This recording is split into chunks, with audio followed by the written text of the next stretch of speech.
Hello दोस्तों, मेरा नाम है सचिन नेगी। आज मैं आपको कक्षा 10 का प्रमेय 6.4 कराऊंगा, जिसे हम भुजा भुजा भुजा समरूपता भी कहते हैं। इसके अनुसार दोस्तों, यदि दो त्रिभुजों की संगत भुजाएं समानुपाती हो तो इनके संगत कोण बराबर होते हैं, इसलिए दोनों त्रिभुज समरूप होते हैं।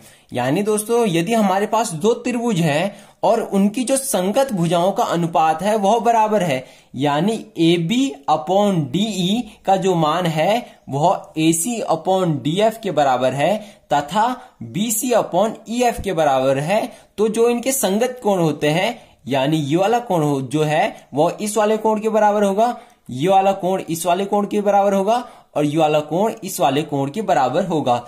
इसलिए दोस्तों दोनों त्रिभुज समरूप होते हैं। तो दोस्तों आपको पता है कि अगर हम कोई भी चीज प्रूव करते हैं तो हमारी जो नंबर 1 हेडिंग आती है दोस्तों, वो आता है दिया है।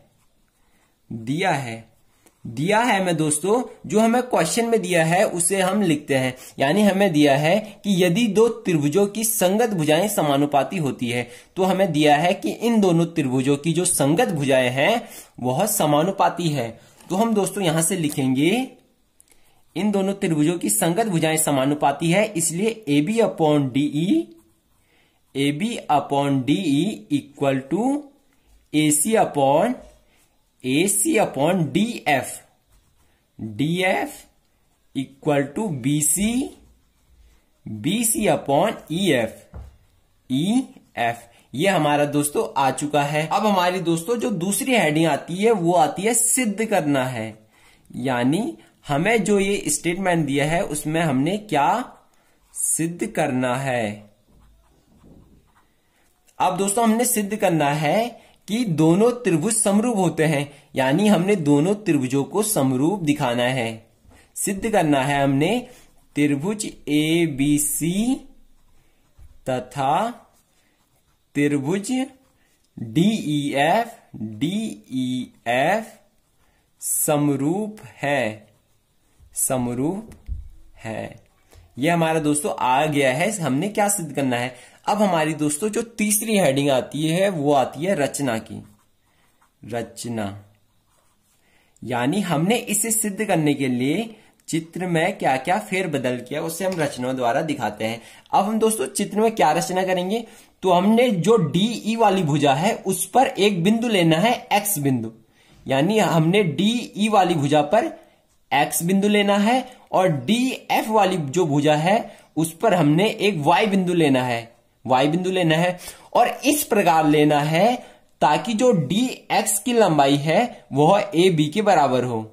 यानी DX की जो लंबाई है वह AB के बराबर हो और DY की जो लंबाई है दोस्तों वह AC के बराबर हो। अब हम दोस्तों इन दोनों रेखाओं को मिला लेंगे तो हमारे पास ये वाली रेखा बन जाती है। अब हम दोस्तों इसके बारे में यहां पे लिखेंगे, तो मैं यहां पे लिखता हूं DE भुजा पर X बिंदु तथा DF भुजा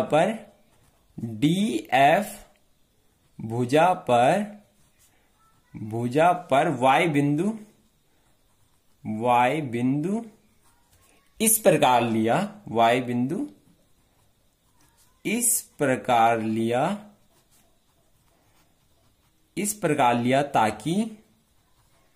ताकि जो DX की लंबाई है दोस्तों वह बराबर हो AB की लंबाई के, AB, और जो DY की लंबाई है वह बराबर हो AC के। अब हमारी दोस्तों जो तीसरी हेडिंग आती है वो आती है प्रमाण की। यानी हमने इसे सिद्ध करने के लिए आखिर इसमें क्या क्या हमें करना पड़ा उसे हम प्रमाण द्वारा दिखाते हैं। अब हम दोस्तों यहां पे लिखेंगे प्रमाण। तो दोस्तों हम प्रमाण में लिखेंगे हमने दिया है में से इस वाले हिस्से को निकालना है। यानी जो AB/DE का मान है, AB/DE का जो मान है वह बराबर है AC/DF की। ये दोस्तों हमने दिया है, मैं इसे लिख लिया है। अब दोस्तों हमारे पास है AB बराबर DX है, हमारे पास ए बी बराबर डी एक्स है और ए सी बराबर डी वाई है, ए सी बराबर डी वाई है, इसीलिए हमने इस वाले हिस्से को लिया। अब हम दोस्तों इन दोनों का मान यहां पे रख लेंगे, यानी ए बी की जगह पे डी एक्स लिख लेंगे। तो हमारा यहां से आता है दोस्तों, हमने ए बी की जगह पे डी एक्स लिख लेना है और अपॉन में डी ई ऐसे ही रहेगा इक्वल टू, और हमने ए सी की जगह पे डी वाई रख लेना है, डी वाई रख लेना है, और हमारा जो है वह डी एफ ऐसे ही रहेगा, डी एफ ऐसे ही रहेगा। अब हमने दोस्तों दोनों का व्युत्क्रम कर देना है, यानी हमने इसका व्युत्क्रम कर देना है। तो अगर हम इसका व्युत्क्रम करते हैं, व्युत्क्रम करने का मतलब होता है दोस्तों इसका उल्टा कर देना है। तो हमारा आता है दोस्तों D E upon D X equal to, उस साइड का भी उल्टा होगा तो हमारा आएगा D F upon D Y. मैं यहां पे लिख लेता हूं व्युत्क्रम करने पर, व्युत्क्रम करने पर। अब अगर दोस्तों हमने इनका व्युत्क्रम कर दिया, अब हम दोस्तों दोनों साइड में से 1 1 माइनस कर देंगे, यानी इस साइड में से भी 1 माइनस कर लेंगे और इस साइड में से भी 1 माइनस कर लेंगे। तो आप यहां पे लिख लेना कि दोनों साइड 1 1 माइनस करने पर, 1 1 घटाने पर दोनों ओर, दोनों ओर। अब हमने दोस्तों दोनों साइड 1 1 माइनस कर देना है, यानी इस साइड भी 1 माइनस कर देना है, इस साइड भी 1 माइनस कर देना है। अब हमारा दोस्तों आता है यहां पे डी एक्स एलसीएम आ जाएगा, और यहां हमारा आता है डी ई माइनस, ये इसके साथ मल्टीप्लाई होगा तो हमारा आएगा डी एक्स इक्वल टू, हमारे यहां पे आएगा डी वाई एलसीएम आ जाएगा, और हमारे यहां पे आएगा डी एफ, फिर माइनस का चिन्ह है, फिर यहां पे हमारा आएगा डी वाई। दोस्तों ये हमारा आ चुका है। अगर आप दोस्तों देखोगे तो डी ई, यानी डी ई यहां से लेके यहां तक की दूरी है, इसमें से हम यहां से लेके यहां तक की दूरी यानी डी एक्स को घटा देंगे तो हमारे पास ये वाली दूरी बचेगी, और इस वाली दूरी को हम क्या लिख लेंगे, X E, X E upon D X equal to है दोस्तों डी एफ। डी एफ हमारा यहां से लेके यहां तक है, इसमें से हमने घटाना है यहां से लेके यहां तक की दूरी, तो हमारे पास ये वाली दूरी आएगी। तो हम लिख सकते हैं दोस्तों वाई एफ, और हमारा नीचे आएगा डी वाई। अब हम दोस्तों दोबारा से इनका व्युत्क्रम कर देंगे, दोबारा से इनका व्युत्क्रम करने पर, व्युत्क्रम करने पर, व्युत्क्रम करके ऐसा होगा दोस्तों ये उल्टा हो जाएगा दोनों साइड। तो हमारे यहां से आएगा दोस्तों व्युत्क्रम करके डी एक्स ऊपर चले जाएगा, एक्स ई नीचे आ जाएगा इक्वल टू डी वाई ऊपर चले जाएगा, और हमारा नीचे आएगा दोस्तों वाई एफ। ये दोस्तों हमारा आ चुका है। अगर दोस्तों आप त्रिभुज डी ई एफ को देखोगे, त्रिभुज डी ई एफ में, त्रिभुज डी ई एफ में दोस्तों आपने प्रमेय 6.2 का यूज करना है। त्रिभुज डी ई एफ में प्रमेय 6.2 से, यानी आपने डीईएफ में प्रमेय 6.2 का यूज करना है। तो ये प्रमेय हमसे कहता है कि यदि कोई रेखा त्रिभुज की दो भुजाओं को समान अनुपात में काटती है, जैसे ये वाली जो रेखा है दोस्तों वो त्रिभुज की ये वाली भुजा और ये वाली भुजा को समान अनुपात में काट रही है, क्योंकि dx अपॉन एक्स ई का जो मान है वह बराबर है dy अपॉन वाई एफ के, इसलिए हमने यहाँ पे प्रमेय 6.2 का यूज किया। अगर हम यहाँ पे प्रमेय 6.2 का यूज करते हैं तो हमारी जो ये वाली रेखा है वह तीसरी वाली रेखा के समांतर होगी, क्योंकि 6.2 हमसे कहता है यदि कोई रेखा त्रिभुज की किन्हीं दो भुजाओं को समान अनुपात में विभाजित करती है तो वह रेखा तीसरी भुजा के समांतर होती है। इसलिए दोस्तों हमारा आ चुका है एक्स वाई वाली जो रेखा है वह समांतर है ई एफ वाली रेखा के, एक्स वाई वाली रेखा ई एफ वाली रेखा के समांतर है। अब आप दोस्तों देखोगे कि यदि ये वाली जो रेखा है, यदि ये वाली जो रेखा है इसके समांतर है, इसलिए जो ये वाला कोण होगा वह इस वाले कोण के बराबर होगा और ये वाला कोण जो है वह इस वाले कोण के बराबर है, क्योंकि ये दोनों रेखाएं समांतर है। तो हमारा दोस्तों आता है यहां से त्रिभुज डी एक्स वाई में, डी एक्स वाई तथा डीईएफ में, डीईएफ में आपने केवल इन दोनों त्रिभुजों में ही देखना है। अगर दोस्तों आप इन दोनों त्रिभुजों में देखोगे तो जितने डिग्री का x वाला कोण है उतने ही डिग्री का हमारा e वाला कोण भी है, इक्वल टू कोण E। और जितने डिग्री का दोस्तों y वाला कोण है, कोण y इक्वल टू कोण F, कोण F। और ये वाला कोण दोस्तों दोनों में उभयनिष्ठ है, तो हमारा कोण D। अगर दोस्तों आप इस वाले त्रिभुज में देखोगे और इस वाले त्रिभुज में देखोगे तो इन दोनों त्रिभुजों में तीनों जो कोण है, तीनों संगत कोण आपस में बराबर है, यानी जो D वाला कोण है वह इसी के ही बराबर है, और ये वाला कोण जो है वह इसके बराबर है, और ये वाला कोण जो है वह इसके बराबर है। इसलिए दोस्तों जो हमने प्रमेय 6.3 पढ़ा था, प्रमेय 6.3 पढ़ा था, तो उसके अनुसार यदि दो त्रिभुजों में संगत कोण बराबर है तो वो दोनों त्रिभुज समरूप होते हैं। यानी जैसे ये वाले त्रिभुज में और ये वाले त्रिभुज में संगत कोण बराबर है, ये वाला कोण इसके बराबर है, ये वाला कोण इसके बराबर, और ये वाला जो कोण है वह दोनों में उभयनिष्ठ है, यानी दोनों में एक ही है। इसलिए दोस्तों हमारा जो dxy है, प्रमेय 6.3 से प्रमेय 6.3 का यूज करते हैं तो हमारे यहां से आता है कि ये दोनों त्रिभुज जो हैं वह समरूप है। त्रिभुज dxy समरूप है त्रिभुज DEF के। इसलिए दोस्तों ये दोनों जो त्रिभुज हैं वह आपस में समरूप है। अगर दोस्तों ये दोनों त्रिभुज समरूप हैं तो इनकी संगत भुजाओं का अनुपात भी बराबर होगा।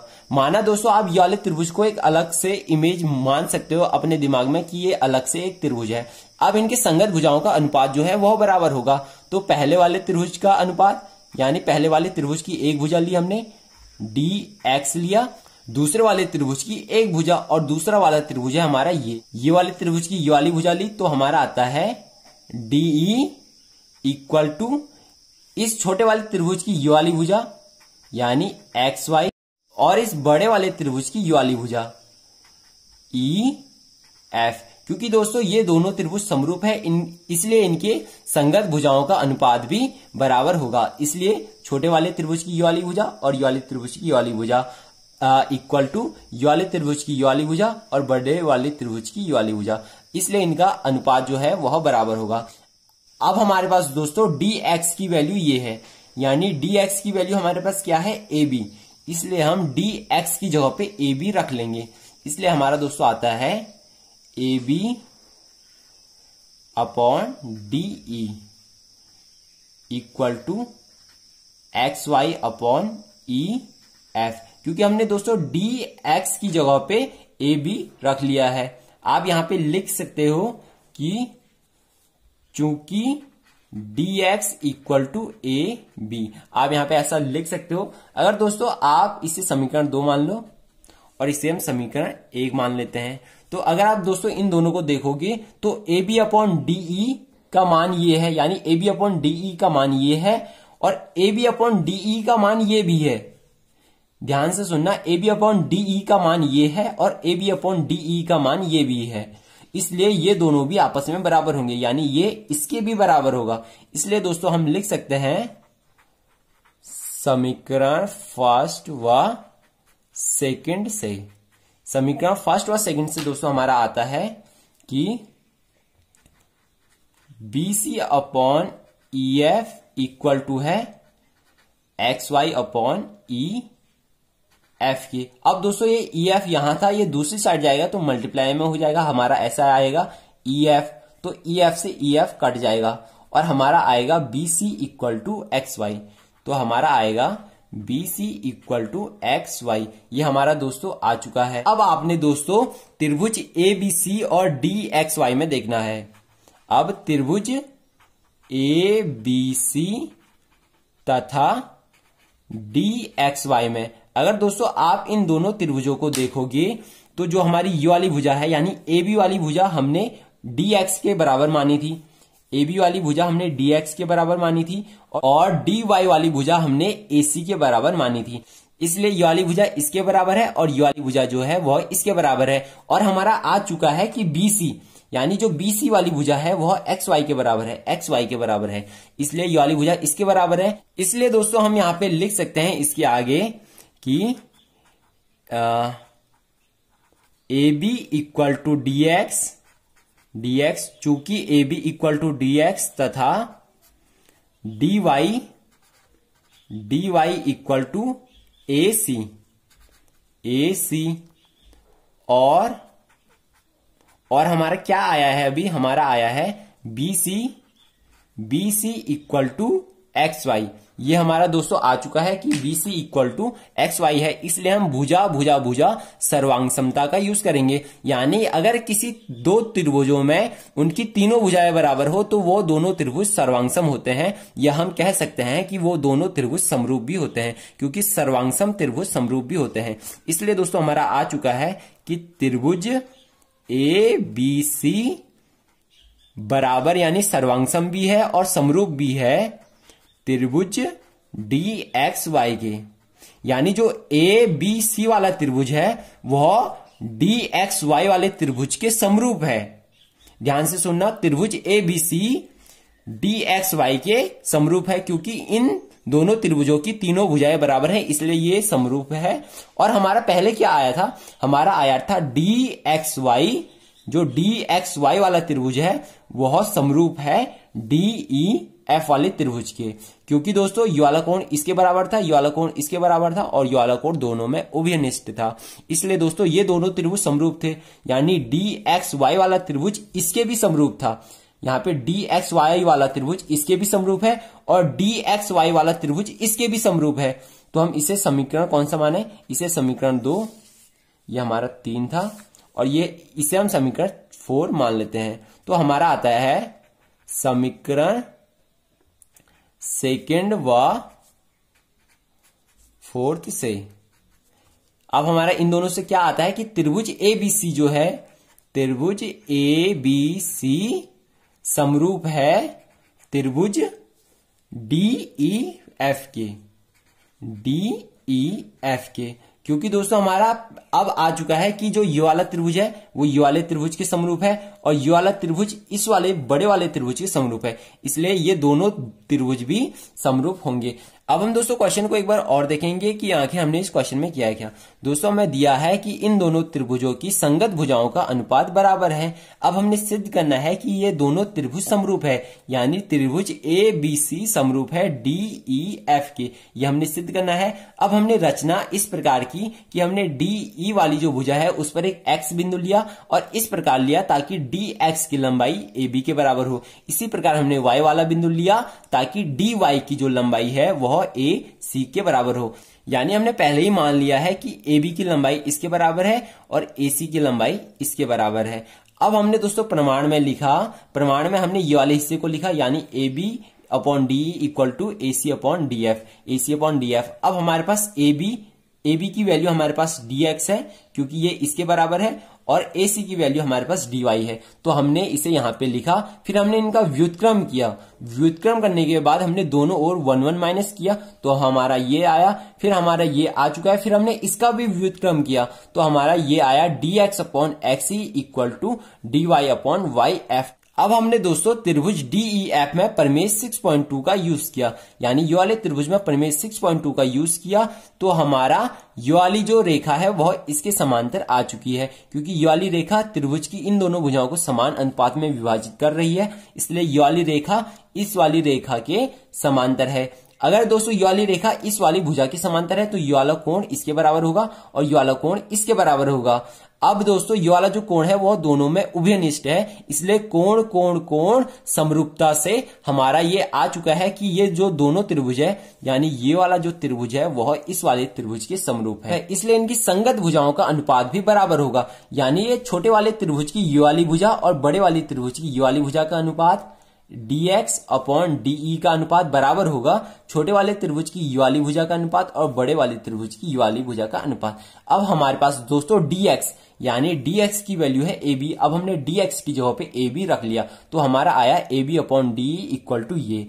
अब हमारे पास दोस्तों साफ साफ दिया है कि ab अपॉन डी की वैल्यू ये है, यानी bc अपॉन ef, और हमारा आ चुका है कि ab अपॉन डी की वैल्यू ये भी है, इसलिए ये दोनों भी आपस में बराबर होंगे। इसलिए दोस्तों हमारा आ चुका है ये दोनों बराबर है। अब हमने दोस्तों जो ef है, ef को दूसरी साइड भेजा तो मल्टीप्लाई में चले जाएगा तो ef से ef कट जाएगा और हमारा आ चुका है कि bc equal to X Y, यानी जो bc का मान है वह एक्स वाई के बराबर है।